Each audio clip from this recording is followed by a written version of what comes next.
Distinguished ladies and gentlemen, good afternoon, and thanks for joining us here at the Ministry of Information for the Minister's Press Briefing.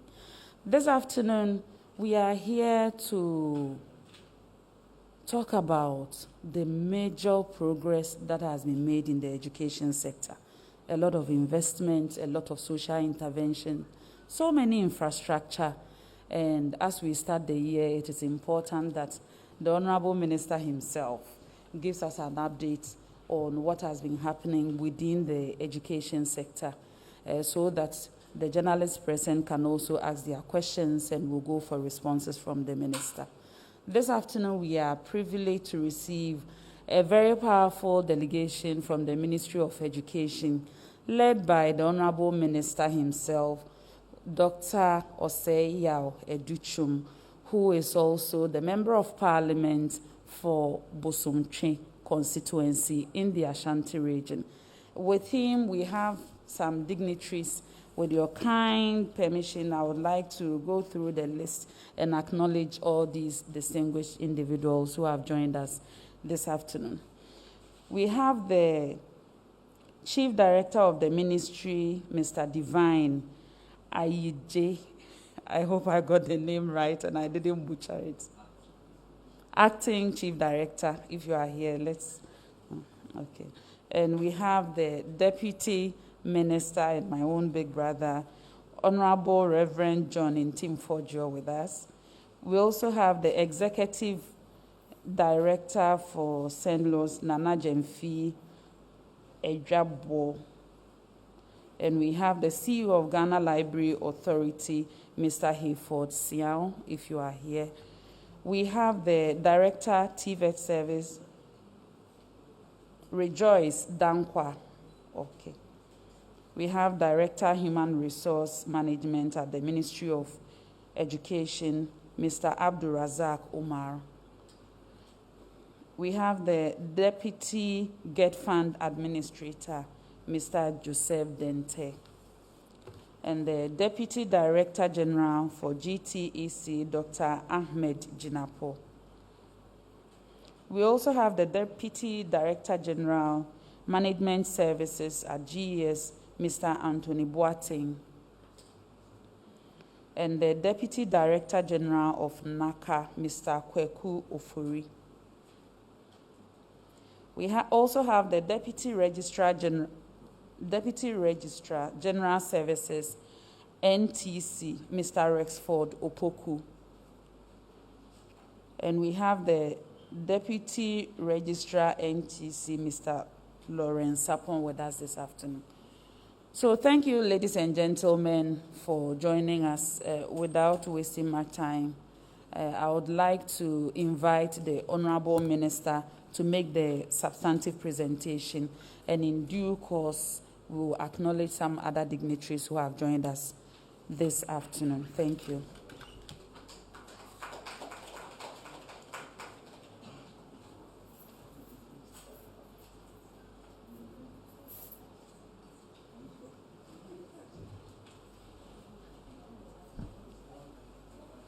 Good morning to every one of you. I was asking the Deputy Minister for Information how many minutes I have, and he said, as long as I want. And I said, who? That's a mistake. So I'll be mindful of my time. Distinguished media personalities, Director General of various agencies. Now we have so many Director Generals, so all of you. My hardworking Deputy Minister for Education, Honorable Ntimfojio, heads of agencies, my Honorable Deputy Information Minister. We also have UNESCO Director General here joining us. I was not expecting him, but he's made it.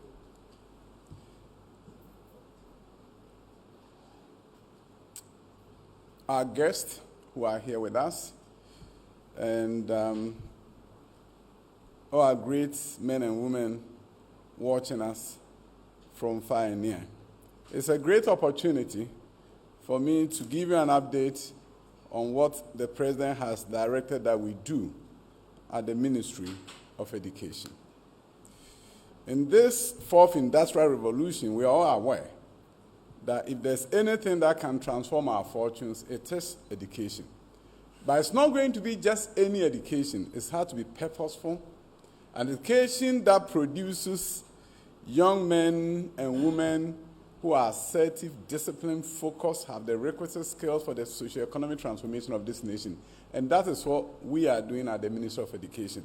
My staff yesterday, spending so many hours preparing the presentation, was dreading that I may not read from it. So in order to make them a little bit happy, I'll start from there. But I can't tell you where I'm going to end up. But definitely I'll have to use some slides so that they will know that their work was not in vain. Certain priorities have been set for us as a ministry. We look at the SDG goals, we look at the education's strategic plan, which is like the Bible that guides everything that we do.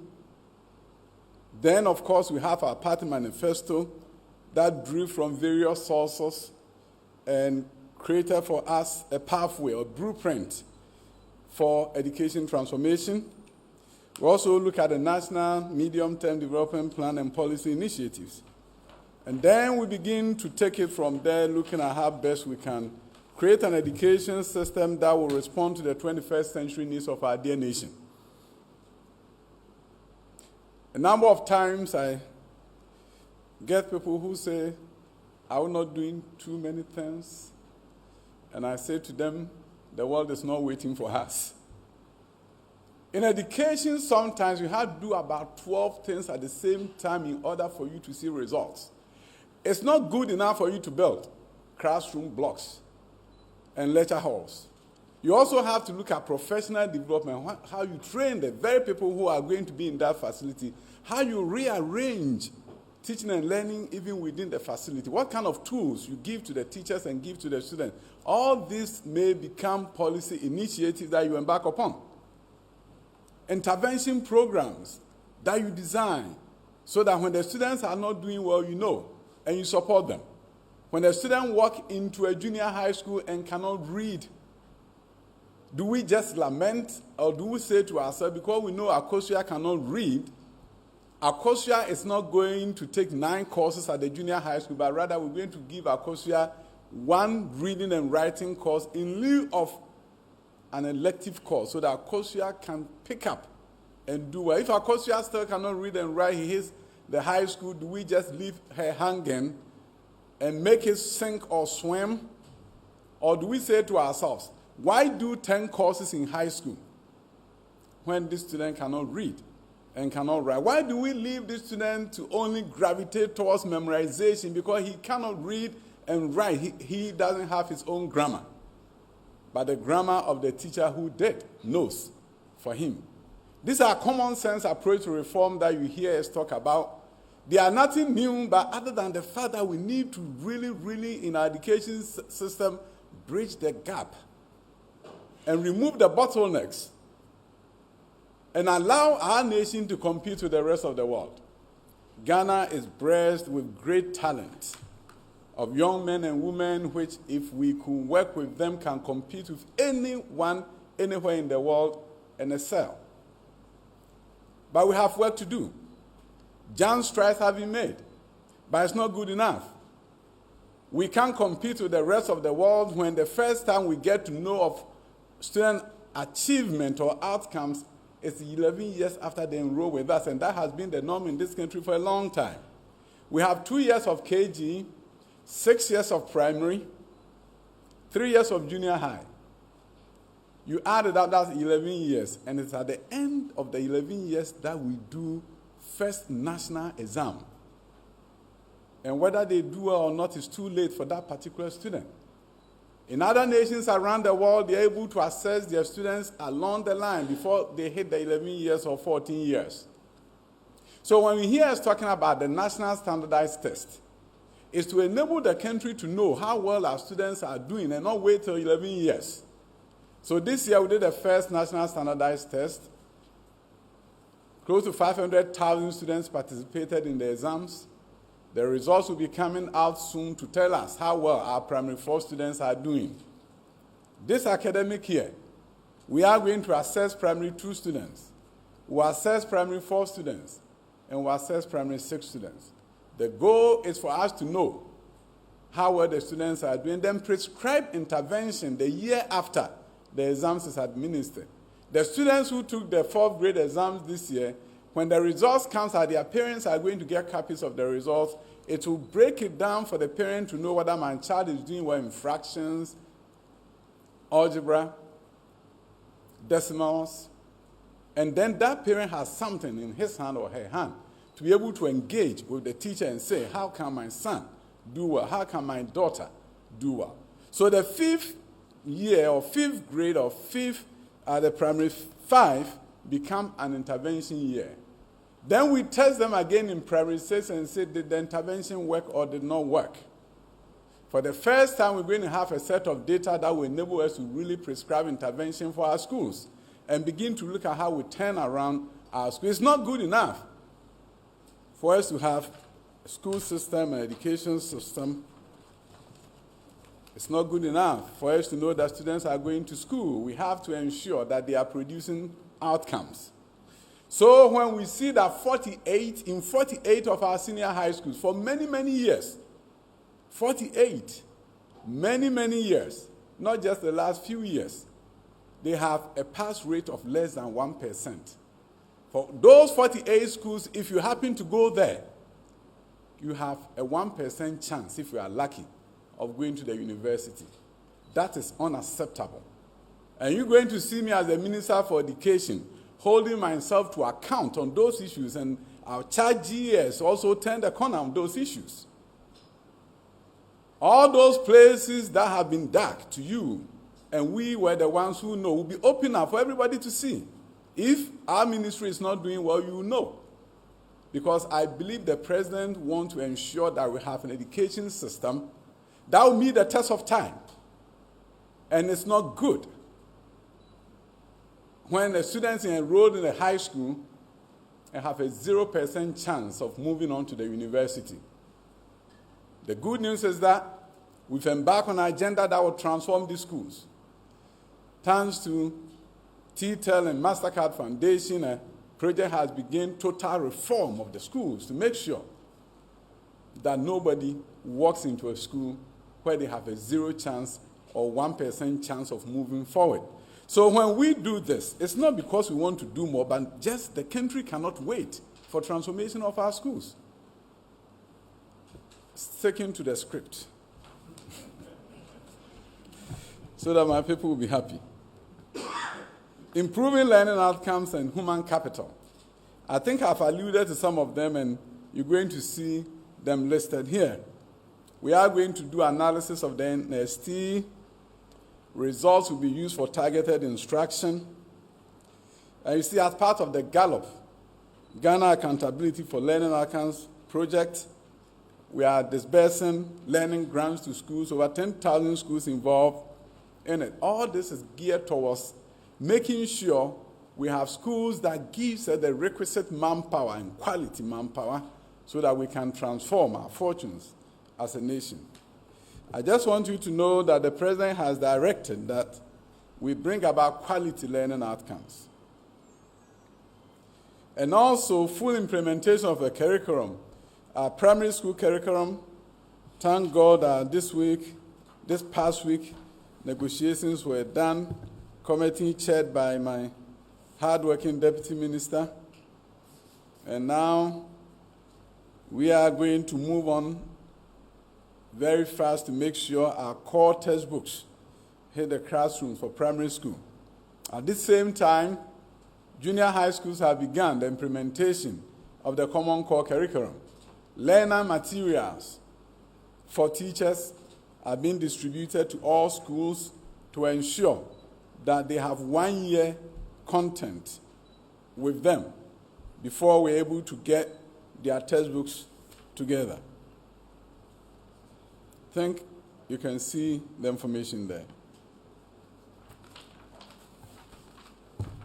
Now, let me move on to some of my favorite topics: science, technology, engineering, and mathematics. in the 21st century, we say that we are in the fourth industrial revolution. We've went from the steam era, where we have various machines that was basically powered by water and the steam that came out of it. Then electricity came and we became very excited. Then from electricity we went to electronics. And now we're going to something which is a fusion between the physical and biological. And that is what is driving the fourth industrial revolution. When you talk about using the iris of your eyes as identification, it can open your door and you walk in the Internet of Things. Things are changing rapidly. In fact, it's documented that 40% of all jobs that we do today around the world will be lost in 10 years' time. The world is changing. So if you begin to have a high school system that focuses on home economics, nothing wrong with it, visual arts, nothing wrong with it, general arts, nothing wrong with it, business, good. But you don't look at computer science and programming. You don't look at biomedical sciences. And you don't even begin to think about engineering in high school. Something is wrong with the disconnect between what you are teaching and what they need to do in industry.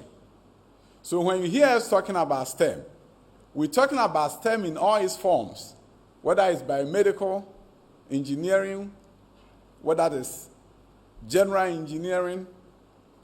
We need to move and move fast to ensure that our students are offered similar pathways. And I know we all hear about the fact that we want our universities to have 60% STEM. You hear it in the speeches of president. It has been read many, many times to us that all our universities will enroll 60%.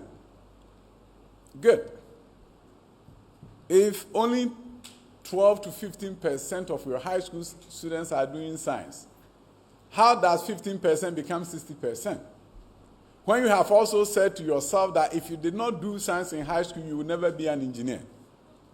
I always talk about the story of Kojo Mensah, who had a dream and God was speaking to him and said, Kojo, you're going to be the best engineer in the world. And he said, God, it cannot happen. And God said, I created you and I know you. And he said, no, God, you don't know me. And God said, why are you challenging me? I'm your creator. And Kojo said, God, I'm growing up in Ghana. And in high school, I'm doing visual arts. There's no way I'll become an engineer. But what Kojo didn't know was that God knew Kojo was going to travel to America. And there, they wouldn't mind. They would give him an opportunity to become an engineer. So if the visual art is the most creative of our people, 2 years ago, 83,000 of our students did visual arts. If they cannot be among the pool of talented individuals who are going to imagine and innovate, who then are engineers? And how do we move 15% to 60% if we begin to tell these young men and women who are determined to change their minds from their high school adventure to the university and say, you know what, I'm determined that even though I did generals, I can be an engineer. And we say to him or her, you will never be and will never even give you the chance to do it. The good news is that things are changing.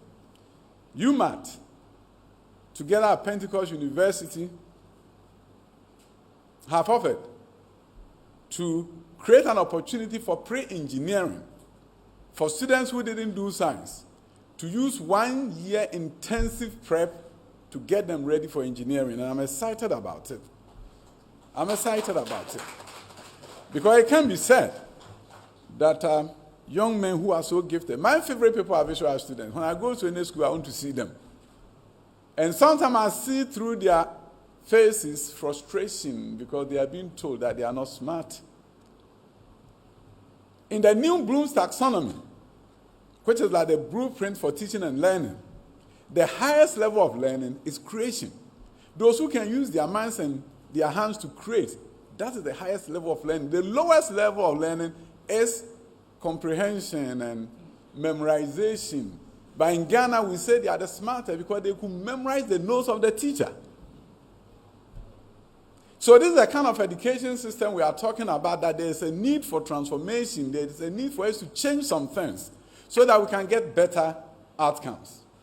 So when you look at the new career pathways at the tertiary level, this opportunity is going to be offered We're also looking at how do we ensure that we don't wait till they get to the university to talk about can you change your minds, but how do we ensure that TVET offers an opportunity of a lifetime to the young ones when they hit high school.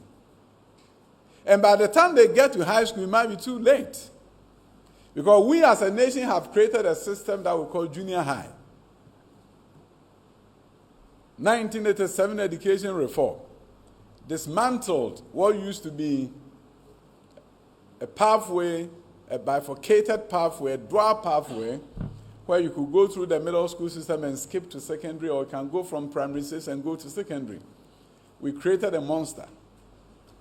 We removed what used to be middle schools, which gave opportunity to people from disadvantaged background to catch up with the rest. So if you happen to be a well-to-do person, you go to primary 6, from there, you go straight to secondary.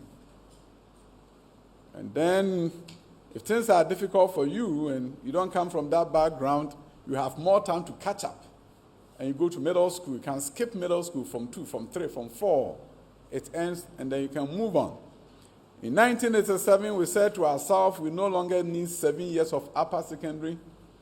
To hell with middle school. Gone. And then we borrowed a concept from the United States of America, 3+3. But we decided that 3+3, but the lower 3, the first 3, is not something that we're going to be very concerned about.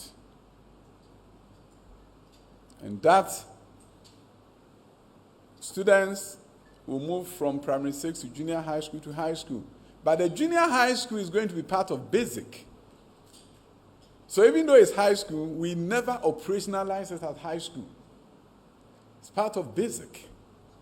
And we also moved them into the old middle school buildings. We never looked back, but we told them that you are a junior high school student, but you're going to wear the same uniform as the primary 1 student. But you are a junior high school. You don't have science labs. You don't have computer labs, but you are a junior high school. So by the time you move on from there to the through high school, you don't have the requisite skills to compete with the rest of the world. Nana Adutwum Akufo-Addo believes that something needs to be done about the weak middle. The weak middle, which happens to be the junior high school. I think the weakest link in our education system is the junior high school. Because others will go to the junior high school and do quality secondary work. They do biology, they do chemistry, they do physics, they have computer labs. So if you meet those students at Wesley Girls, they are ahead of the curve. And they are going to do much better than you. So the disadvantaged kid who used to have the middle school as a buffer to catch up with the rest, when the middle school was taken away, we did not also replace that with quality junior high school. And the president believes strongly that in order to reduce inequities in society, we have to provide similar opportunities for all. Therefore, we have junior high schools that are under construction now, and the facilities in there will be just like high schools. Everything that is in a high school will be there. It's a pilot program. And students who go through it will have had 3 quality years of junior high, move on to high school to do another 3 years, giving them 6 years, making them competitive, and making us compete with the rest of the world. We can't talk about robotics and all those big things when the facilities doesn't support that. I don't have a magic wand to just change everything. We don't as a nation, but we're going to start. So you hear of Accra STEM Academy, one of the finest schools that are going to be built in this country. If you can show the picture of it, I will appreciate it. Are you there? No? Okay. Yes. The one at the corner, the Accra STEM Academy. Going to be one of the finest schools in the world. From KG to senior high school. Everything that needs to be there will be there. And it's going to be a model, and we'll move on to other places around the country. Because I believe that if you want to be like Singapore, Singapore, we need to do what Singaporeans are doing. It cannot be that we'll say that we want to be like the rest of the world, but we're not going to do what the rest of the world will do, but somehow we'll become like them. Strides are being made here. So beyond free senior high school, the president is focused and targeted on how do I create a robust education system that will stand the test of time. So whether it's about NTC, National Teaching Council, about NASIA, National School Inspectorate Authority, about Library Authority, every one of these agencies are looking at how can we come together and create a more robust education system for this country. Africa can compete. Africa will never be found in the space that we find ourselves in, and Ghana will take the lead. Research has been done by the Brookings Institution, and they tell us that it's going to take 120 years for our education system to catch up with that of the Western world. 120 years. But they said something profound, that if you really don't want to use 120 years, then you better develop leapfrogging strategies that will catapult you into prominence and lead you on to catch up with the rest of the world. I've taught in education system in developed nations, and their children are not better than us. Our children can do way better. But it calls for a new way of teaching and learning. So when you hear of the curriculum change and things that are changing, it's for us to create that human capital that we need. It's not good enough for us to have a human capital index of 0.44, which says that we are wasting 56% of our human capacity. So the sense of urgency we have in government is very different. We believe that education has to be transformed. We don't have 120 years. So when you look at double track, yes, in any reform that you do, there will be challenges. But the core of it is that, do you wait till you build all the schools before you enroll more students? Or do you have a new way that you can employ to enroll more students while at the same time you revamp your infrastructure, you ramp up your infrastructure? That's a leapfrogging strategy. So you look at it this way. In 2016, about 800,000 plus students were in high school. By April this year, it will be 1.39. Look at the difference. So should we have waited, or we should have moved on, as the president directed that we do, as we fix the challenges as we move along? That is what Brookings Institution is talking about. That is called leapfrogging inequality. And that if we don't take the leapfrogging strategy, we'll never catch up. So you will say that, what about science lab? Yes, we are building science lab, but we're also using virtual labs.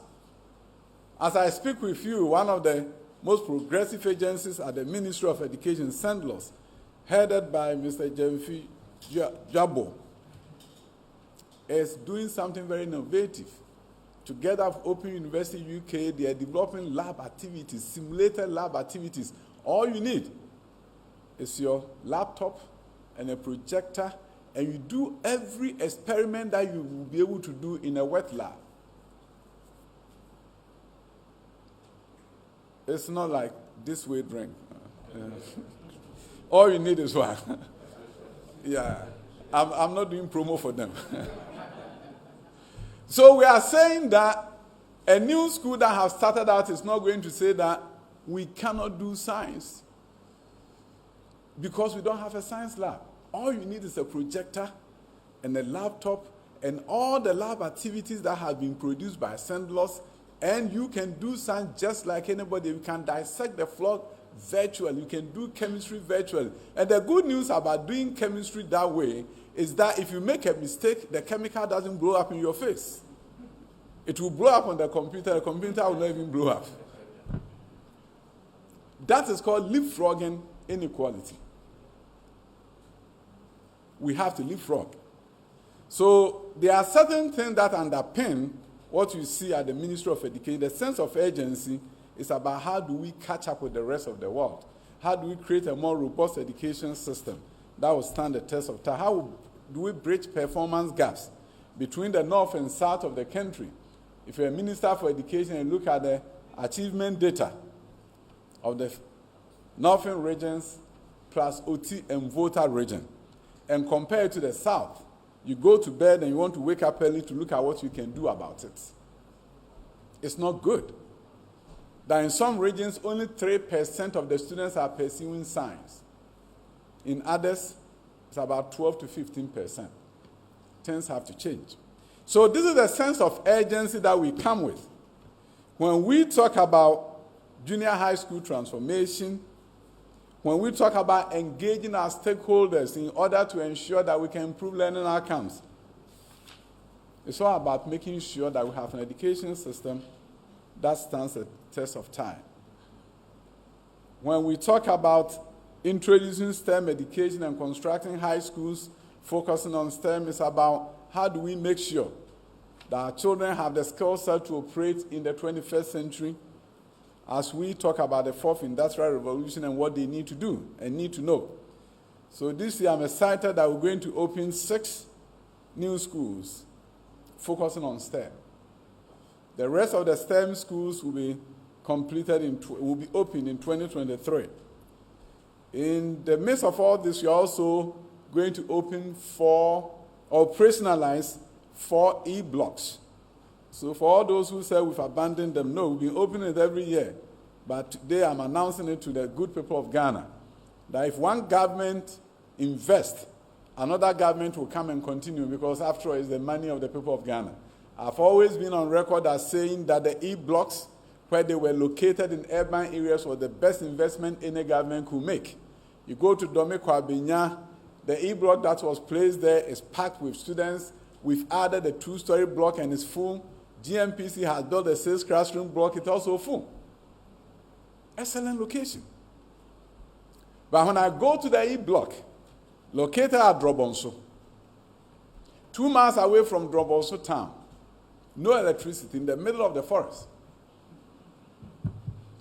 And I say that this is Drobonso Community Senior High School. Something is wrong. So the president directed that we needed to add dormitory blocks.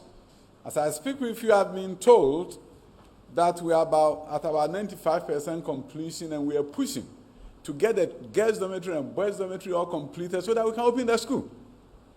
So when you hear about people saying you've abandoned them, we attempted to open Drobonso.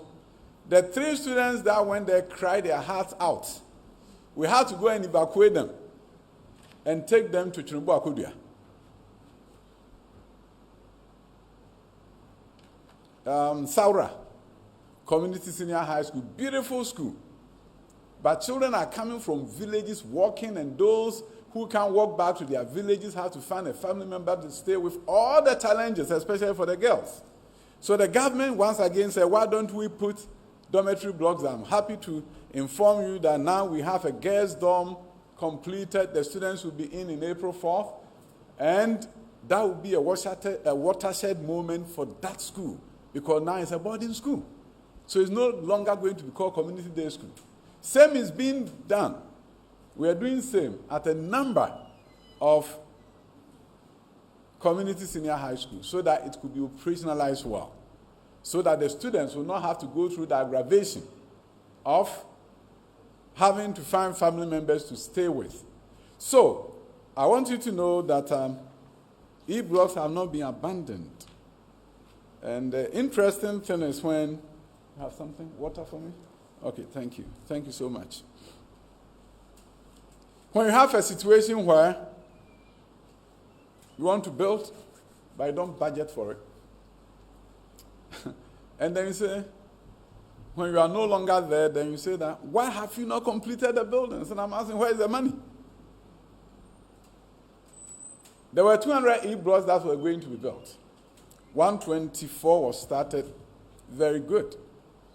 Out of the 124, 23 had dedicated source of funds from the World Bank through the Secondary Education Improvement Project. All of them have been completed. The rest of them, budgetary allocations was supposed to be year by year so that when there's some money, you can do something. Consequently, some of them have not been done. And I know that so far the president is concerned, has directed us that within our budgetary constraint, we should complete as many as possible. And you have heard that we're going to operationalize some of them. There's stakeholder consultation going on now for the introduction of gifted and talented education in Ghana. Gifted individuals are the ones with those high IQs, high achieving.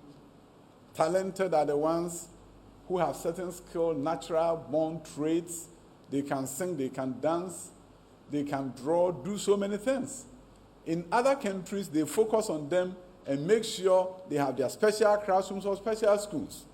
So as you take care of children with learning challenges, you also have to take care of children who are high achieving. And in most places, they put them together with children who have learning challenges because they think that if you do not take a good care of a student who is gifted, they may go wayward. Because they sit in the classroom, and to them, the Ghanaian classroom is the most boring place. That child is sitting there, he has different ways of solving the problem. And he can't sit still because he can't wait. His hand is up, and her hand is up. And the teacher is saying, Sir, can we do it differently? I said, no, this is what I'm teaching you. Those children are miserable. They have a new way, but our system does not support the new way. In research, it is identified that 10% of every population is gifted or talented. 10%.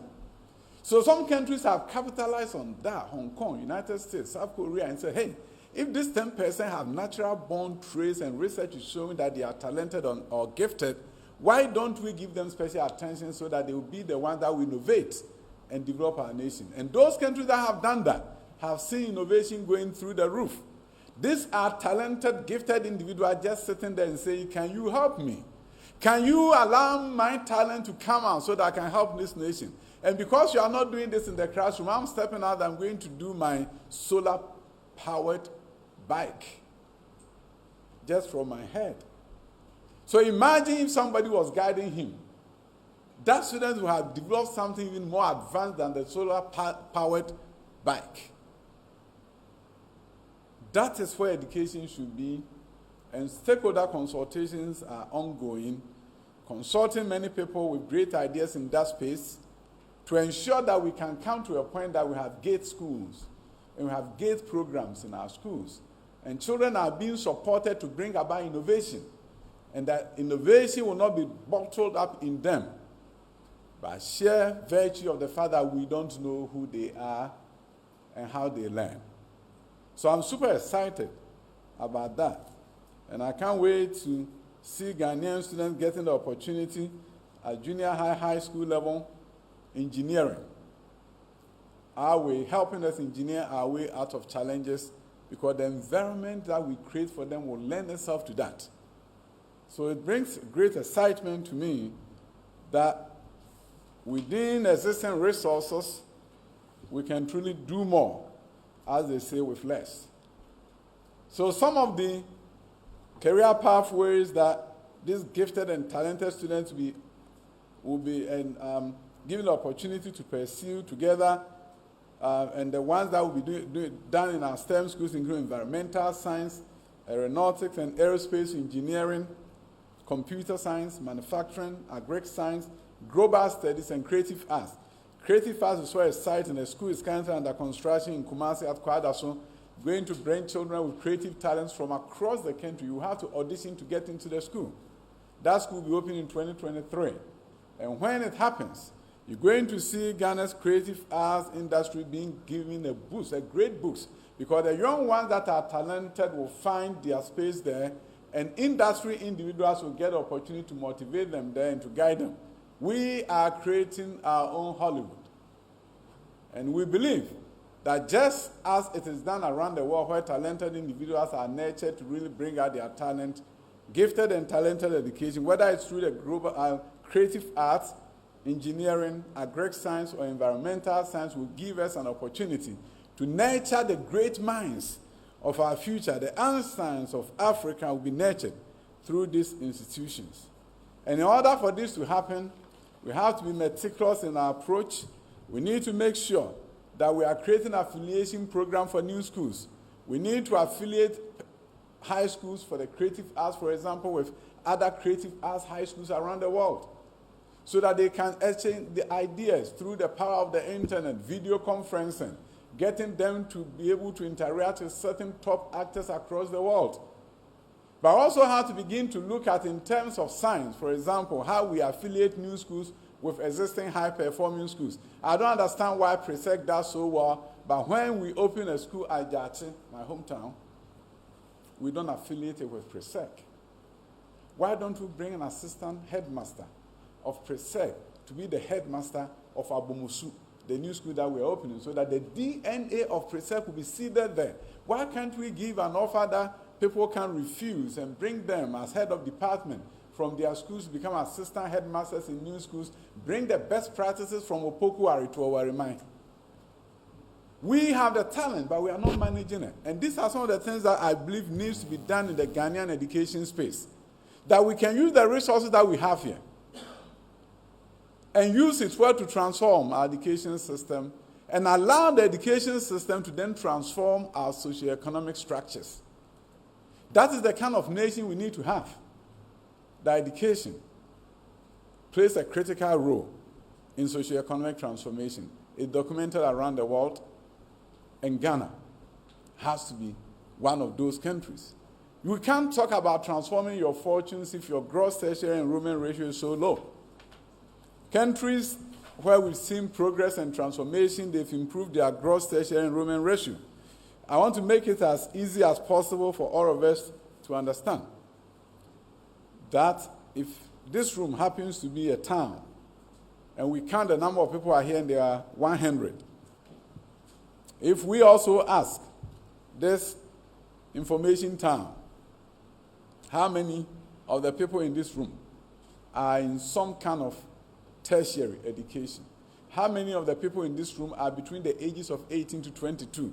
If the response is 10 people here are between ages of 18 to 22, and then we ask how many are in tertiary, then you begin to look at the calculation. And in a place like this where there are so many creative talents, it will be through the roof. But if you go to other towns and you ask the same question and say, I ask a chief, how many of your people are between the ages of 18 to 22? If they say 100, and you ask how many people in the town generally and tertiary, and they say 10, that town has 10% gross tertiary enrollment ratio. Countries that have transformed their fortunes, you have to be 40% plus. Then you see the transformation. Because you have the critical mass with the critical minds to bring about transformation, especially if your education system is also focusing on critical thinking. I just got the good news that gross tertiary enrollment ratio has moved from 18% to 20%. So it's good. We can then deliver on the President's promise that by 2030, our gross tertiary enrollment ratio should be 40. But going forward, it means Director General of GTech, you've got to do your calculation and make sure we are moving up. If Ghana hits 40% gross tertiary enrollment ratio, you're going to see transformation of the country. The foundation will have been solid for the country to take off.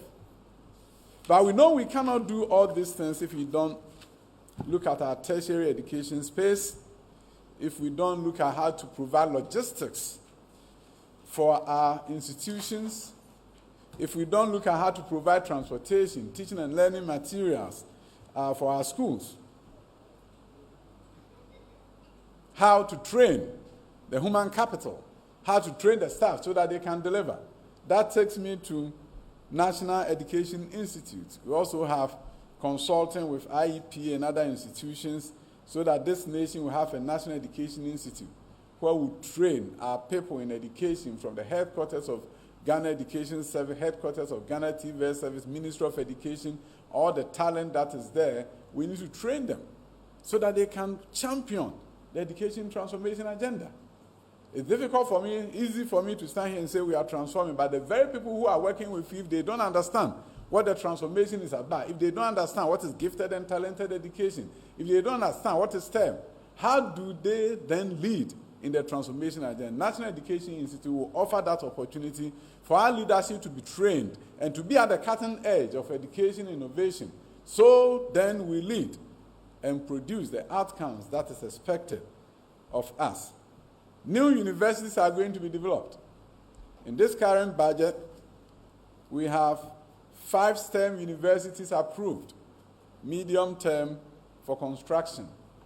It's exciting that we're going to get 5 new universities built, especially in those regions without universities. We also have recently signed an agreement to do the Bunso University agreement, and the South Koreans are in town. That campus is going to be built. So is the Hohoi campus, which is part of UHAS.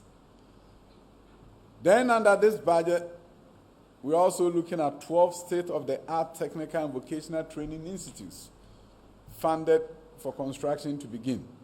Also the modernization of NAFTI, a great institution that have not had equipment and facilities to really produce the outcomes that we want in the country.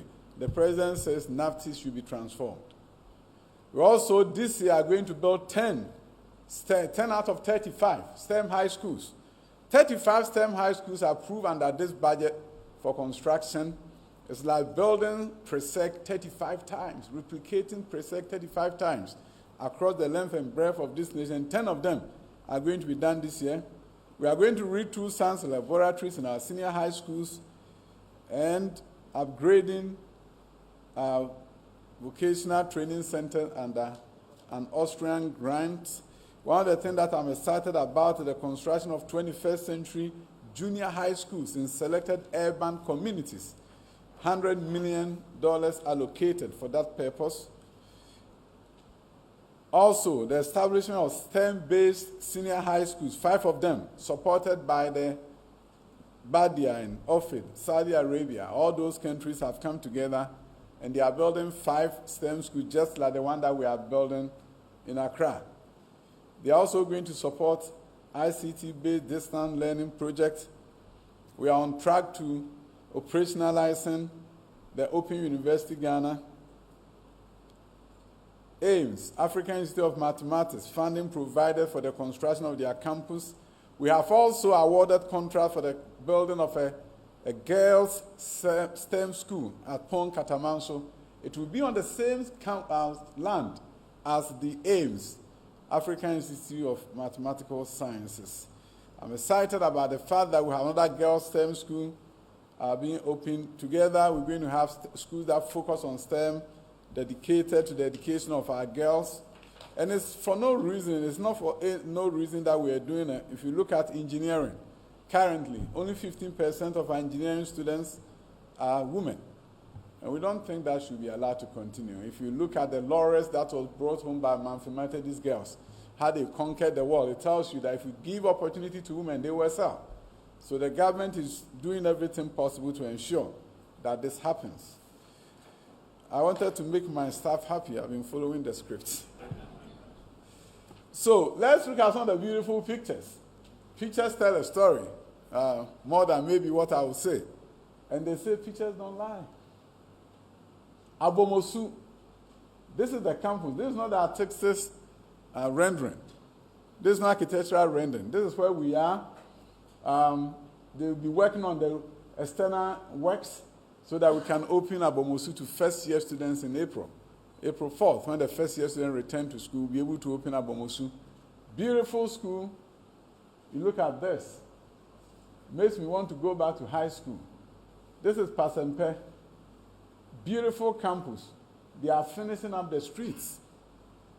And this is built by Nana Addo Dankwa Akufo-Addo, the president of the republic. He directed that he wants boarding schools that can bring students from across the country. So when you hear that, what have you built? The response is a lot. And we are going to open for the whole country to see. So move on. Kwadaso, Creative Arts Senior High School under construction. Let's move on to the next one. This is Daba, also in Ashanti, and Akrodi in Ahafu. And then Awaso, Western North, right? Progress is being made. We intend to open it. It's moving so fast. Move on. Wedja in Accra here, overlooking the dam. It's beautiful. They will get a breathtaking view. It's a view you will never get at any high school. I'm sure we've been.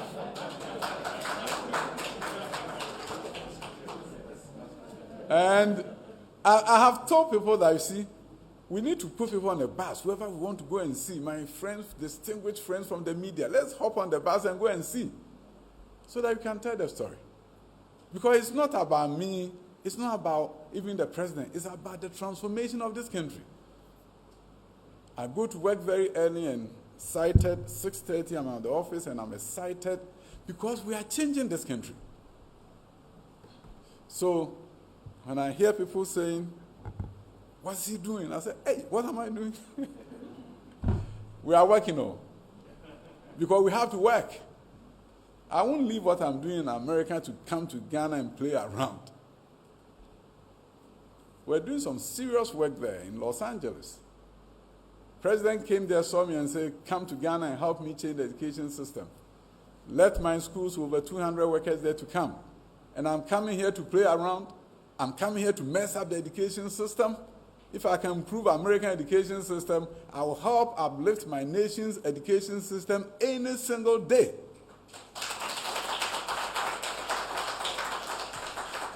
So I may make some mistakes. But I tell you, we want to change the system. I'll step on some toes, but I want to change the system. This is a good time for me to talk about the semester and trimester. Because I knew some people in the ministry, we can't wait. I'll ask my own question and answer it. So, I was sitting in my office in my small corner. And I was convinced that semester is good. And that last year, before I became the minister, junior high school was made a semester. But primary school continued a trimester, which means we go 3 terms. And that parents were complaining because some of their children will be at home in the primary school and some will be at school, at the junior high. In most cases, in most communities, the junior high child who walks his siblings to school. So it was a legitimate concern. So in response, GS said, okay, then let's make primary school and KG all semesters. And I said, it's too long. And they said, you know what? In order to accommodate the children, we're going to have a break. After 10 weeks, we take a break so that the children will rest. Lessons in leadership. So I said, okay, go ahead, but inform the unions.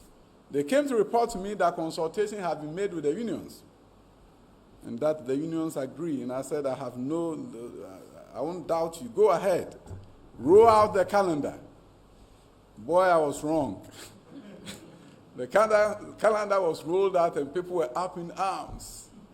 So there's a new policy. I said, what's a new policy? It's just a schedule. It's not a policy. I said, no, there's a new policy that the minister has brought and it's going to destroy the Ghanaian education system. We, the CSOs, were not consulted. I said, oh, it's a schedule, not a policy. Long story short, the unions petitioned me. They came and made a forceful case that their rank and file is not happy. So I said to myself, even if the unions were consulted, but their rank and file is not happy, I'm not going to sit here to do something that will make 400,000 employees unhappy. The mark of leadership is when you say to yourself, if something is not right, you reverse yourself. It's not mark of leadership when you become a dictator and say, I'm the minister. No. I'm here to serve. So I'll serve the people. And in education, the people who matter the most are my teachers, my colleague teachers. So yes, I brought GS and I told them, given the situation, reverse yourselves. Give the teachers what they want so that they'll be happy to teach. And then the next day, people were saying, why did you change your mind? Why didn't you focus on it? I should focus on that to get 400,000 workers unhappy. No. So, I'll tell you this. Anything that I do, I look at, will this serve the people who are working in the space well? And will it do any harm to the education system if I consent? My research as an educationist tells me that there's no difference between semester and trimester. It's just for convenience. If semester is convenient for you, use it. If trimester is convenient for you, use it. And in the space of primary and junior high school, nothing shows that if we do semester, the outcomes will be better. Nothing shows that if you do trimester, the outcomes will be better. Therefore, I reversed it. And that is it. So to all those who are watching, I want you to know that me, I've been tried and tested in America. And in Ghana, I came to serve the president. We'll do everything possible to change the education system. If something doesn't go well, if it's reversible, I will do it. And I won't apologize for it. I'll do it because it is the right thing to do. But I've learned a few lessons. I won't tell you. I won't tell you that I've learned a few lessons. Okay, so you look at these facilities and we are moving. We are moving. I'm sure most of you want your family to go to Wager, the most beautiful, captivating view of any senior high school in the world. Wager. Let's move on. This is Kwasi, existing senior high school, and so many facilities have been added. Total transformation of Kwasi. Totally transformed. Let's move on.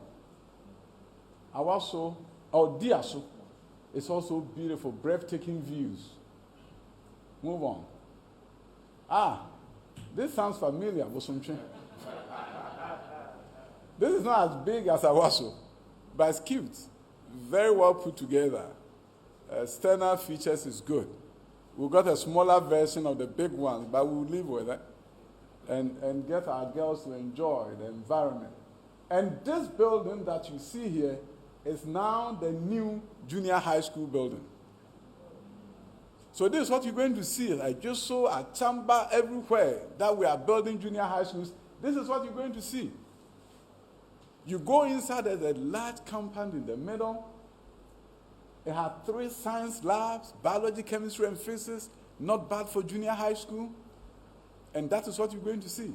You put one of these buildings in the middle of a town, and you have to close down 12 junior high schools and move all of them there. They walk in that building the first day of school with their tie and skirt and blouse for the girls, and they will say to themselves, we are grateful to the President of the Republic. Next year, by this time, most of these schools will be about to open. And of course, the media will be there to witness it. Ghana has to transform its education system. And that is the track that we are on. Let's move on. Oh, okay. Oh, this is the famous Accra STEM Academy. It's coming up live. Construction has begun. And it's going to be beautiful and nice. Various models have been developed. Oh, the hostel block. Contracts have been awarded by next month. Construction will begin under the management of GTech. Every college of education is getting, I think, a 400-bed hostel, every one of them. Because, you see, we made teacher education 4 years, right? Therefore, there's a need to add more facilities. 400-bed hostel, beautifully done, excellent furniture. I don't think the cars are part of it. Be careful, they'll be coming for it. So next time, take away that. And E-blocks. This has been completed, and we are operationalizing. Let the world hear that Nana Danko Kufuor has no joy in abandoning E-blocks. This is Tambligo, and this one is what? Adabo Chrome. Move on. Oh, you skipped some of them. But there are 4 of them. Good. There are 4 of them. Now, let's move on to other things so that I can wrap up. Under the new school opening, we have the E-blocks, we have the STEM schools. We are also absorbing 11 community schools spread around the country, 11 of them. And I think you will see the list there. Some towns are going to jubilate because their community school is there. They pleaded with the government, and the government has approved the absorption of those schools, 11 of them. It's going to be part of the new schools that are coming. And one of the things that we are doing with those new schools is to make sure that they have the right facilities, and especially Sandlers will step up and make sure you can get them the simulated lab, the virtual labs. And why am I so passionate about that? I went to a high school that did not do science. Maybe my future would have been different, but I probably may not be standing here in front of you. I'm probably working from the emergency ward of Kolebu. But I didn't get to do science because there was nothing like science at Jache Primary Senior High School. No lab, nothing. The best student did general arts. And then you did elective math, the art maths. So for many years, people who went to Jache Primary, so the best course you could get was land economy. Because you do the mathematics, then do geography and economy. My deputy is laughing. He did science. I couldn't get to do science. So what we are looking at is that if we absorb a school, we also have to make sure they have the facilities to do science. So we are very committed to that. So I figure Senior High Technical School in Buamai, Donkro in Kwanta Senior High School in Kransa, Buenim Community Senior High School, Ashanti Region, Yunyo Naswan Community Senior High School, Northeast, Morso Senior High School, Asante Achim South, Presbyterian Senior High School, formerly Ramsaya, in Trapatre, Ashanti, Kobna Ansa Senior High School, Cape Coast, and Ankasi Community Senior High School, Ashanti, Presbyterian Senior High Technical, Nampaduri, Seventh-day Adventist Senior High School, Chukwa, Gumwa East, and Ibadu Rahman Academy Senior High School, Asokore Mampong. These are the 11 schools that we are absorbing, and these are all new schools that are going to be operationalized for the first time. I think most of them under the Ghana Education Service, because these are regular senior high schools or secondary technical schools. So I just want you to know that on our update to you, we've made some giant strides in education. There are challenges that we confront every day, making sure buffer stock supplies all the food items on time and they are paid on time, developing an effective cash flow management regime so that everything our schools need will go to them on time. These are day-to-day challenges, but it pales in comparison to the giant strides that we have made as a government, as a ministry, and we continue to make to ensure that children are reading at grade level, the great work that is being done by the National Library Authority, which has won them recognitions from around the world, coming mainly from the efforts of the council chair, and I think the youngest CEO, this guy, he's hiding there. You won't see him, so he's tall, but he appears like a young guy. And he's doing a fantastic job at the Library Authority. We are winning international awards there. So it's something that we need to be proud of. We have the National School Inspectorate Authority, a passionate young woman who wants to change everything in the education space, does comprehensive reporting of schools. Is Hilda here? Okay, so Ghana, the National Teaching Council, great strides being made there. Now they are coming up with what we call G-BEST. They are doing stakeholder consultation, Ghana Basic Education Skills Test, so that we can get the right people to fit our teacher training colleges and other teacher training institutions.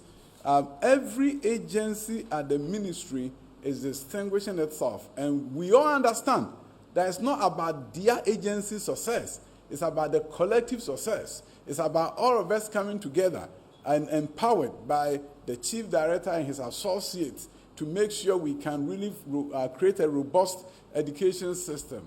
The FPMU is heading infrastructure development. I'll tell you this, at my ministry, from the auditor to the accountant, finance director, PBME director. Everybody is doing their part to make sure that we can create a robust education system. Yeah, you can clap for them. The old director generals of GES have been joined by new director generals, and they are all doing their bit, their part to make sure that we can have a better education system. Lawyer Anthony Boateng is here representing his boss, and there are many people here working for my ministry. G-Tech is here. I'm so proud of them. I'm lucky. I have a group of individuals who are dedicated. Yesterday, when I went to the office and saw all of them there preparing for this presentation, it literally brought tears to my mind that this is not the Ghanaian civil service that we sometimes lambast. These are individuals who have committed themselves and they want to change this country. They want to support me so that the vision of the ministry will be realized, so that education will serve its rightful role as the lever for socioeconomic transformation. I'm grateful to the president. If he didn't appoint me, I won't be here. I will not be here if he didn't appoint me. Grateful to my family, to God for a wonderful opportunity of participating in the education space. I count myself very lucky. Very lucky in the sense that I'm not one of those who are expected to be at this podium. But I'm here. I'm lucky to the extent that one of the few education ministers around the world with a good CV on education. I may make mistakes, but I know what I'm doing.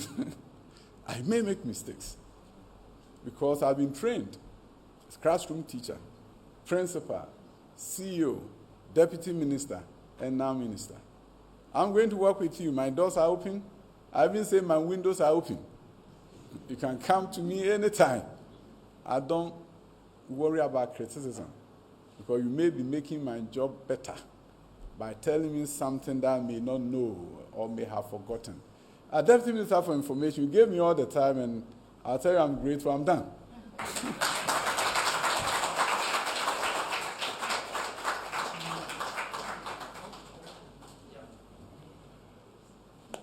Sit down for you to take the questions? Okay, good. Thank you. Thank you.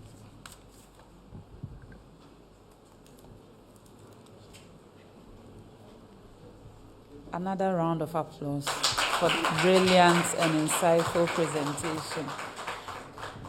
You know, you now understand why I told Minister he can go as long as he wants to. It's always refreshing to hear what the Honorable Minister for Education has to say, especially if you are futuristic. You are looking into what is possible within the education sector in Ghana. But my takeaway really is about the fact that the Honorable Minister spoke extensively about government's efforts to bridging the gap between education in the northern part of the country and the southern part, government's investment in STEM schools, and creating space in the education sector for gifted and talented students, and also government's investment in modern infrastructure for schools across board. I never envisaged that one day junior high school will be the kind of space where you will be looking forward to building laboratories, among other things. Because the junior high school I attended, Buokrom MA Junior High School, was actually a middle school, and I didn't know the background to that school. On that note, I would like to acknowledge the representative of UNESCO to Ghana, Mr. Abdurrahman Diallo. Thank you so much for joining us, sir. So, ladies and gentlemen, we will now take your questions. We have a microphone at the back, so kindly show by hand if you have any question. We will call you. You mention your name, the media house you represent, and then go ahead with your question. We'll take 5 questions at a time, and if there is need for another round, we will come for your questions. So, ladies first. We'll go to the right wing, take 1, 2, 3, and then 4. Is there any fifth hand? Okay, so 1, 2, 3, 4, and then we'll come to Mr. Lanza for the 5th question.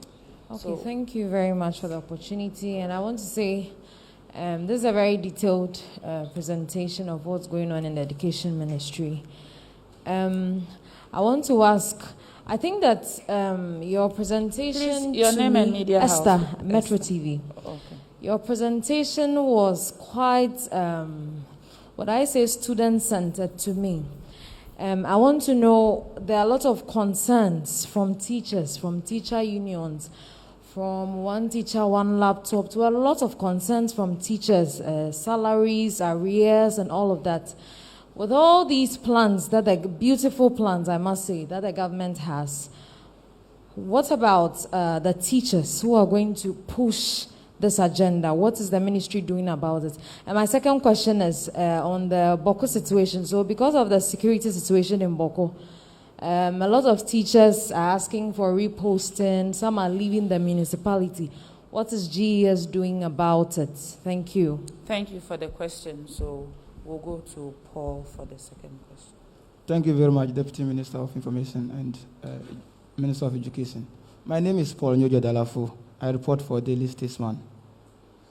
Honorable Minister, I think your efforts to changing education system in the country has everything to do with good.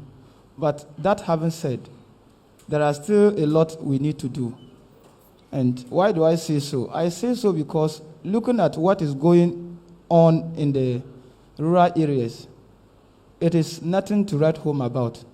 Because a place like Sanguli in the Sawoba district, which a few months ago, I complained to you about that, and your response was so enticing and so encouraging.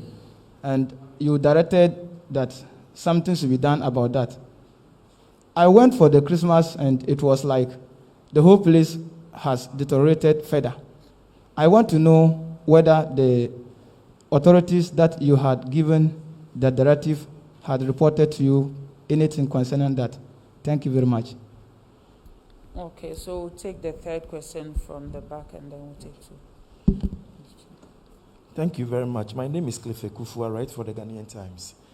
Honorable Minister, we do appreciate that there are a lot of reforms currently ongoing in the education sector. But there are those who believe that these reforms are one too many. And if anything, it should be taken one after the other. I would want to get your take on that concern. Secondly, one issue of concern is the lack of textbooks. We hear people talking about textbooks every now and then, especially at the primary level. I would want to find out when we are going to get textbooks in our schools, especially at the primary level. And then finally, UTAG has been on strike for about 3 weeks now. I would want to know what exactly their issues are and what the government is doing to ensure that they return as quickly as possible to the classroom, and how we ensure that their conditions of service are improved. Thank you very much. You're welcome. So give the microphone to the gentleman in white, and then we'll take Lansa. Honorable, your friend Kwame Adoba. Me adwuma TV Africa. Honorable no kasa no man TBB amfa Get Fund project. Na masem bisa no miensa. Me bisa ba ko Get Fund project. You call Asen Central. There's a Get Fund project I must say 2010. Honorable me no kase Get project no up to date in we akaho. Mpese me bisa no say honorable aware. Afi in Asen North, there's 18 identified schools school under trees. The person say honorable, so aware. Now there's another school, and so Asen North, and also community school, a friend Asen Junechi, community na mobilizing Nkolano on at school no because of baby ana Nkolano nanti omko school na kwawa the community na at school no omo aban ebeje e manage so ekwan be no omo so aban betimi abem edase. Yeah, please keep your questions brief so that we can take more questions. I'm Prosper Benega from Ghanaian Observer newspaper. Honorable, I want to know how you ensure that all the agencies under the watch buy into your vision of transformation, and what consultation have you had with your agency heads? Thank you. Okay, let's take the last question for this round, and then we'll come back to you. Thank you very much. My name is Musa Lansa. I work with the EIB network, the English cluster. One of the things I pay attention to is this issue of model schools that are being built. Are we going to have a specific criteria in terms of admitting students into these schools? And what are these we are looking at in terms of admitting the students into these schools? And secondly, you have what we call post-TVET. You've been talking about post-TVET. And why are you placing so much emphasis on this post-TVET policy you keep talking about, sir? Thank you so much. Okay, thank you for the questions.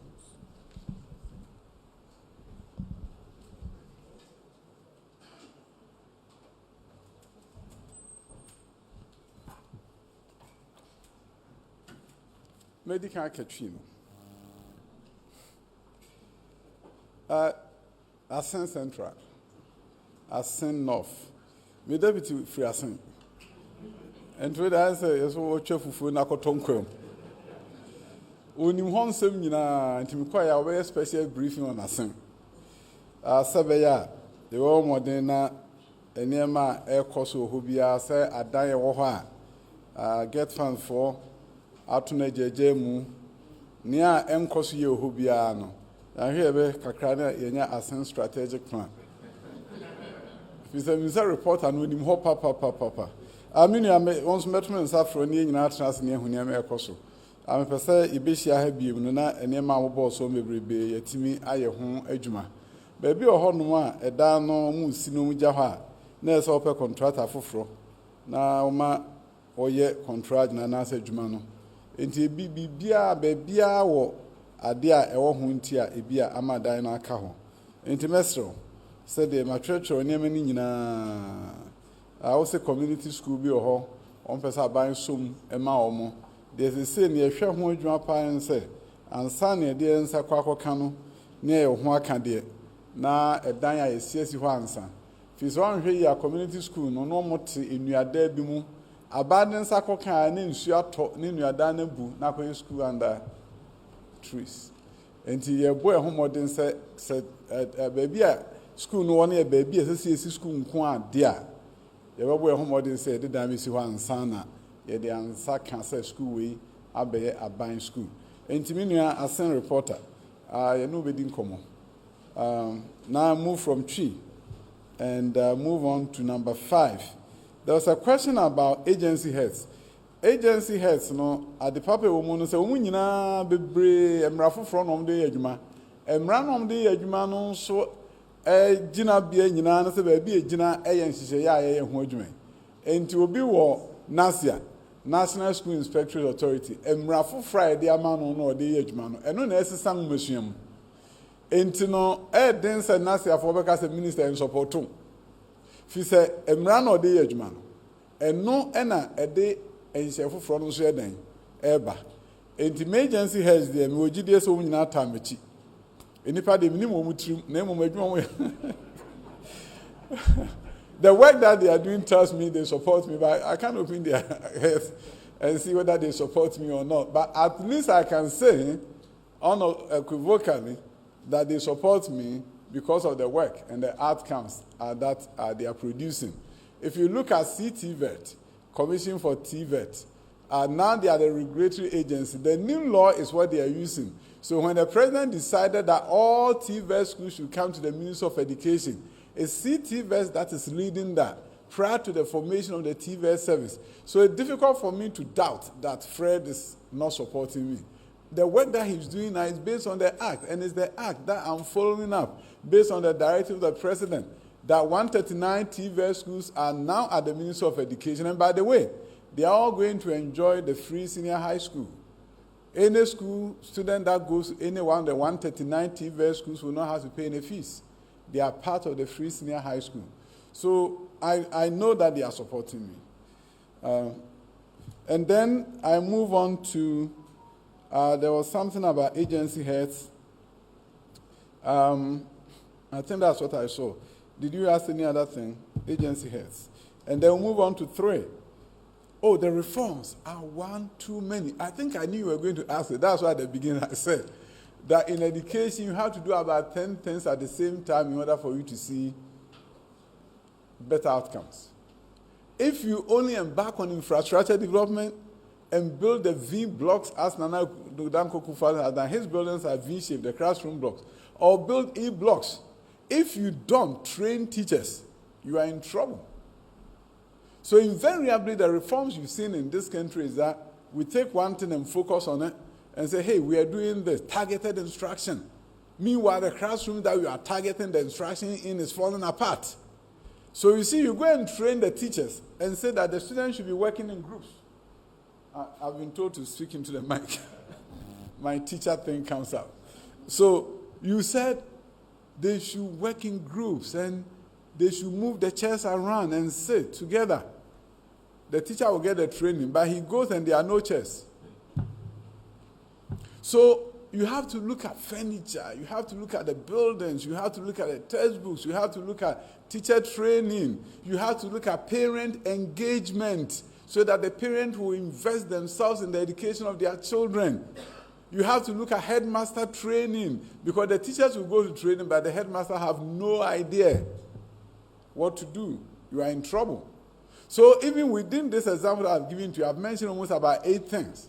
So if you see me doing the 8 things, don't think I'm doing one too many things, because if I don't, the outcomes will not show. If I said I want to change the education service in the education system in this country, but I leave our term, I can do whatever I have to do, put up all the buildings. If I leave our term, our education system will not produce 21st century outcomes. So if you know something about education, the sense of urgency when it hits takes you in different directions, but you have to work with a team. Each will do their part. TVET will do its part. GES will do its part. Everybody will do their part. So as they reinvent themselves, GES and TVET service reinvent themselves. School inspector reinvent itself. NTC reinvent itself. So you're going to hear in the media, NTC is doing this. GES is doing this. TVET service is doing it. It's one too many. But all of them have to reinvent themselves for us to get the kind of education system that the good people of Ghana expect from us. If we don't, we perish. So I appreciate the fact that you think I'm doing too many things. That means you want me to rest. So my brother, I truly appreciate you. Unfortunately, if I don't get all my agencies doing different things for us to move, we'll not be able to produce the outcome that this country expects from us. The people of Ghana expect quality learning outcomes. We have parents who, unfortunately, don't believe that primary school and junior high school is free. I always say this. You have my water there, right? Let me have my bottle of water and show as an example. Teachers always want to show something. If I tell you water is free, water is free, water is free, and the water I'm giving to you is contaminated, to you water is not free. So I can preach about free, compulsory, universal, basic education, but the middle class Ghanaian is saying, what is free about primary school? What is free about junior? I have to pay for my children to go. And I don't think it's fair to them that they don't have a choice but to send their children to private school. You go to private school, it should be a convenience thing, it should be a choice thing because of the curriculum. But it shouldn't be that you take out your children from public school because you don't want the outcomes. I want the outcomes to be so good that in the near future, if you're sending your children to private, it must be for some other reason and not because they won't do well. So that the free compulsory universal basic education, which may become free compulsory universal secondary education, will have lived to its true meaning of free, and not free that you don't like. It has to be the free that you like. And that is why you see these schools. The free. It must be free. That the good people of Ghana wants. Rural schools. Friend was talking about a school that's deteriorated and we took action on it. Please come and meet with me. I really want to move that from the list of challenges that I have. Please. We'll take immediate action. Me and FPMU. You say you went to Christmas, you didn't see any improvement. Once I've committed that it should be done, it will be done. So I think it's a mission that we really want to see accomplished, and we all focus on it. We have teacher concerns. Lady, the expert media person, she spoke so eloquently and talked about the fact that, your presentation was student-centered. Madam, I'll tell you one thing.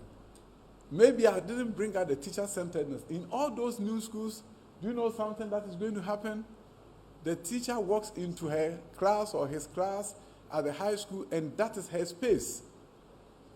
In all those new high schools, the teacher may have his fridge there. They don't have to go to the staff common room. We are going to 21st century. In all the new schools that we are doing, the science teacher has his room, the geometry teacher, the mathematics teacher has his room. He can't wait to wake up and go to work because the environment is so inviting.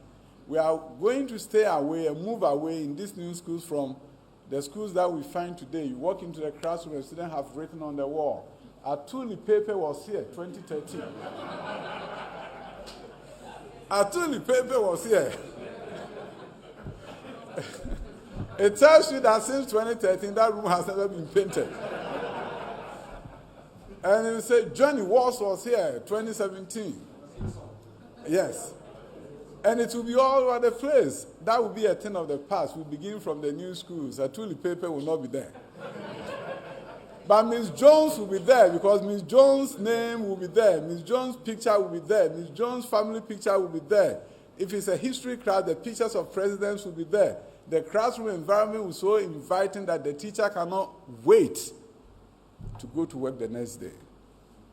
Challenges teachers are facing. I happen to be on some platform. I won't mention the name.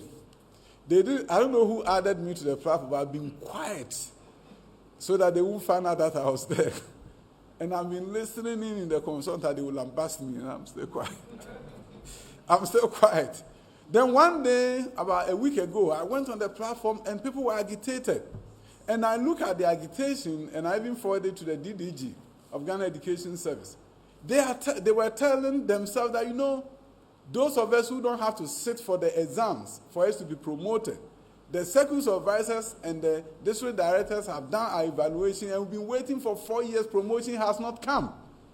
I felt strongly that if that is the case, it's unacceptable. It's unacceptable for you to tell a teacher that your promotion system is through evaluation by the district director. District director goes there and doesn't submit the report to headquarters.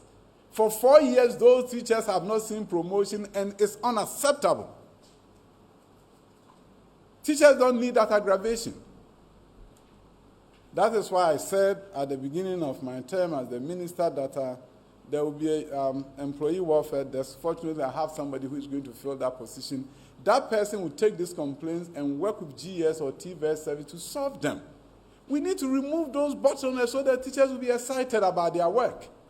If the promotion is due them, if our allowance is due them, they have to receive it.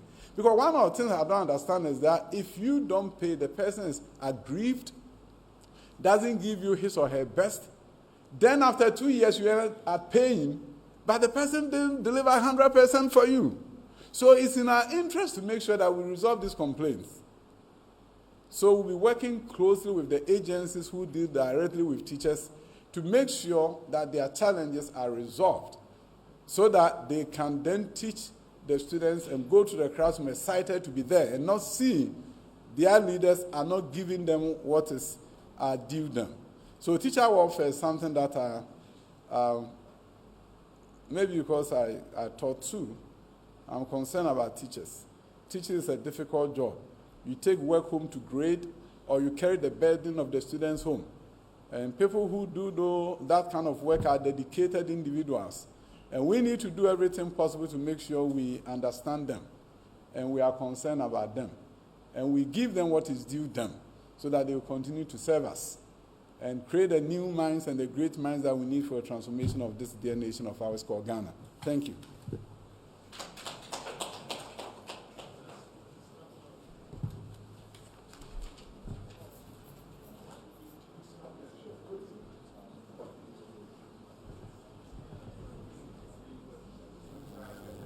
You still have some questions, I think. Okay, we'll take 3 last questions because we've been here for almost 2 hours, and we are live on TV. So please, if you can be brief with the questions, we'll take 3 last questions. Otherwise, I was about to elect to end the Q&A session here, but the hands are many. So those who haven't asked any question, can you show by hand? So 1, 2, and we'll take the last one. So I beg you, let's take the last 3 questions. All right. Thank you very much, Madam. So first of all, I want to remind Minister about the UTAC question. Somebody asked, there was no response. To my question, the issue of student accommodation on our various university campuses is year in, year on. Is there a plan by the ministry to nip this in the bud? If a collaboration with some agencies to stop this, because every year we are on university campuses reporting about student accommodation issues. Thank you. Okay. Please mention your name, media house, and then ask your question. Yes. Good afternoon, Honorable Minister. My name is Nana Poku from Daily Searchlight.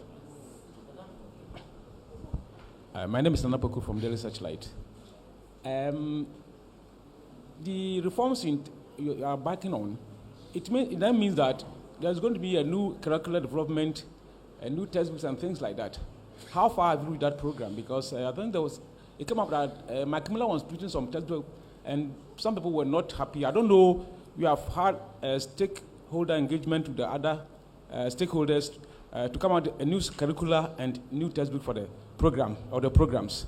I don't know how far you have reached there. And then, Honorable Minister. Nana, please, let's keep it at 1 question. Only 1? Yes. Oh. Yes, please. Okay.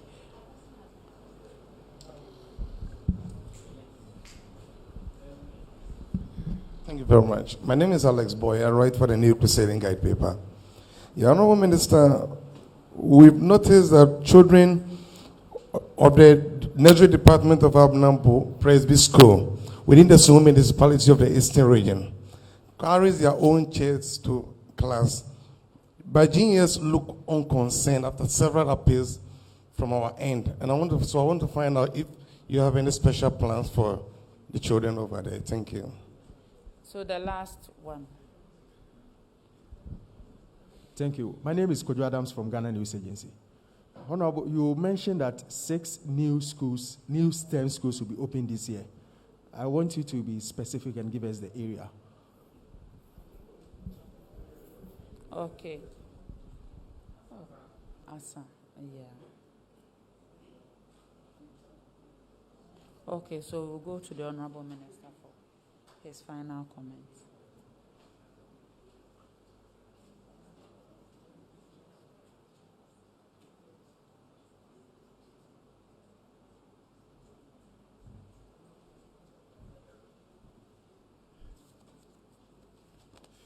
Thank you so much. Let me begin with UTAC.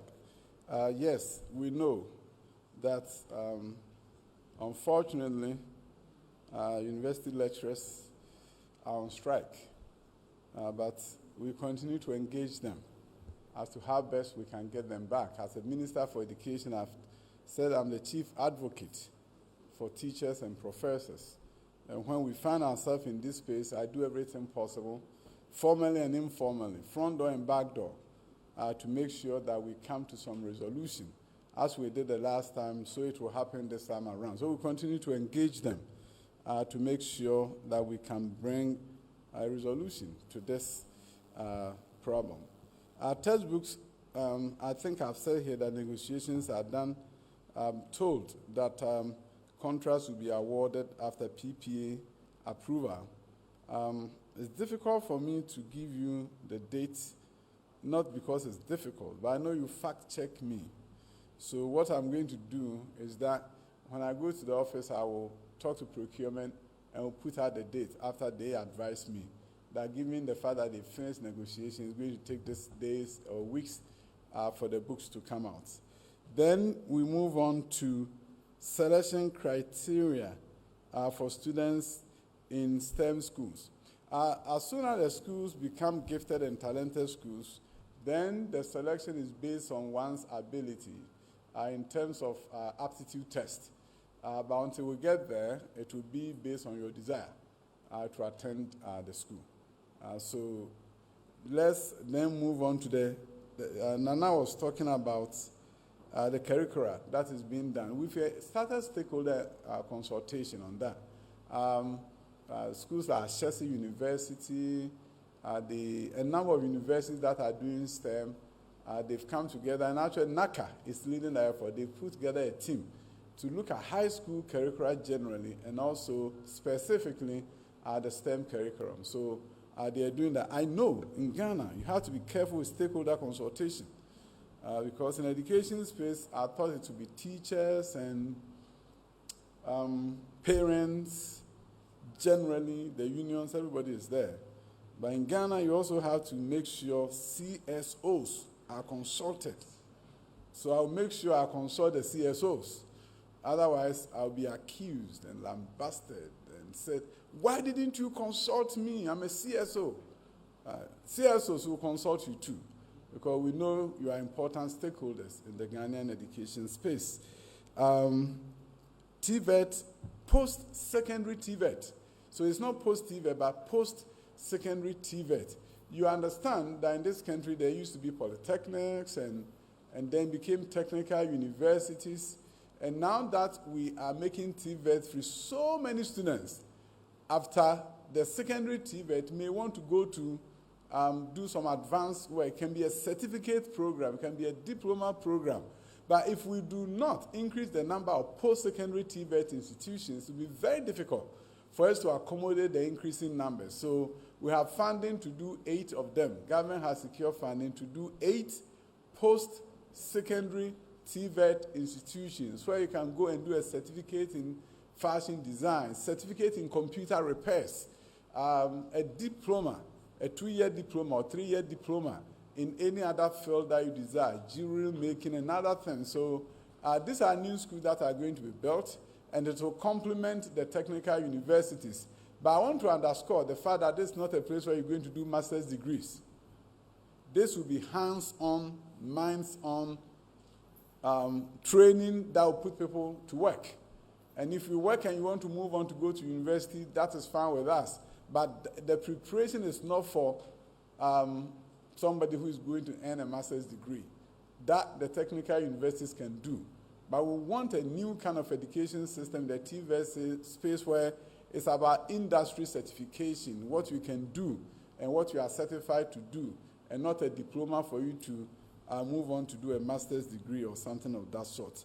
Accommodation at the universities are of concern to us. We started with the colleges of education by building hostels there. At the university level, we'll continue to work with the universities to make sure that we provide incentives for build, operate, and transfer solutions. Because we believe the private sector can do a good job there, but I think we'll get them to do a better job for us if there was some kind of incentive, something that will incentivize them to do more. So, for example, instead of GetFund using, let's say, 100 million in building 5 or, let's say, 5 hostels, you can distribute this among about 30 developers as credit enhancement for them to be able to do their work fast, and then within the first 3 or 4 years, they pay you back. And then GetFund gets its money to do something else. So we are looking at new ways where we can motivate and incentivize the private developer to develop more hostels, while the government focuses on support for lecture halls. And on this score, I want to commend UPSA for the work that they've done. In fact, they are using the IGF in building lecture halls. It's so much commendable when you go to EEW, Winneba, and see the number of hostels that they've built from their IGF.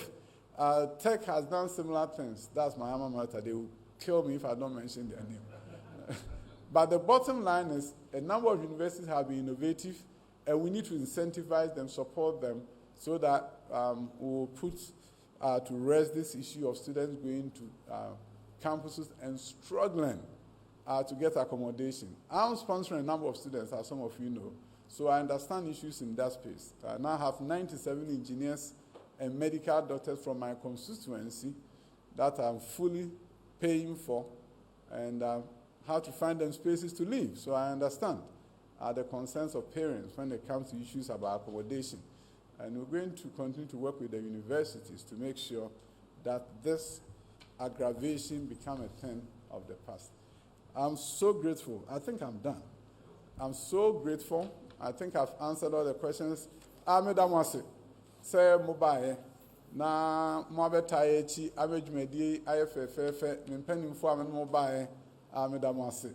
Wo arishem ewo mumu minimsa motamachi den mabumichi dom sebeya yede ngumesua ebekonanim akoduru baabi a amansa nyina bepene Ghana no maka se Ghana ene baabi a wo pe ngumesua bibimemu ahwa ko na kohwe Ghana ebeye ngumesua ho adwuma kese ebeye nsenkyereni amawiase ekwa akoduru baabi a Vietnam fo du ne emamebe bedu ne South Korea du no mbetimi asiaka me nkwala nso abom moden me wareshem ewo Ghana fo mu me wareshem ewo 7 predia some teacher for de bi omo classroom enema bi wo hono yintimi nyama wo na no nkyerɛ sɛ ebu ani aguso ekwan bia so de teacher for hi ebe ya momo ama adwuma mu yo maye ne yi ama yɛn ne maba ne mrante nso atimi apagya no ho na o man Ghana afa ne ntuma pefra ewo momesuam yesi mu akyɛ ensenu ba bi esasi eduru no ene South Korea for ne si mu omo hwɛ momesuam yie ema maba mrante nyina nya free senior high school no call dada no sabre omo hye brasesa na efiti ase ba bia ekwa akoduro no se nyina ka bom na eka so man Ghana ye baako ewo momesuam mu nyumasua wo de policy ba ne apam enwomesuam nya ha se ne ya manyosam enwomesuam ne ba bia nyina ka ya adwi bom kase ebesesa no fisi ansesa nwomasuam betra ya da rifa mu ache ekwan bia so se nyame ya madom na me minister for education meni asentwerefo nyina ba adwuma se bibi wo hona mo ntia se be usa ma mekyerɛkyerɛ mu enti nko sopa me ansa na maba hwe no so enso pa me ansa bibi wo ha de from na busa me enti me ankyerɛkyerɛ mu na sopa me anya hwe na de be hana nkrofo sopa me basa enti bi pa no wemza enti bi pa no wemza oh Brahma bro here ni basa be my minister for education. Oh, me no ma super me say oh minimum dia me yo na mistake dem fun so dey we ase enti mi da mo ase nyame nsira mo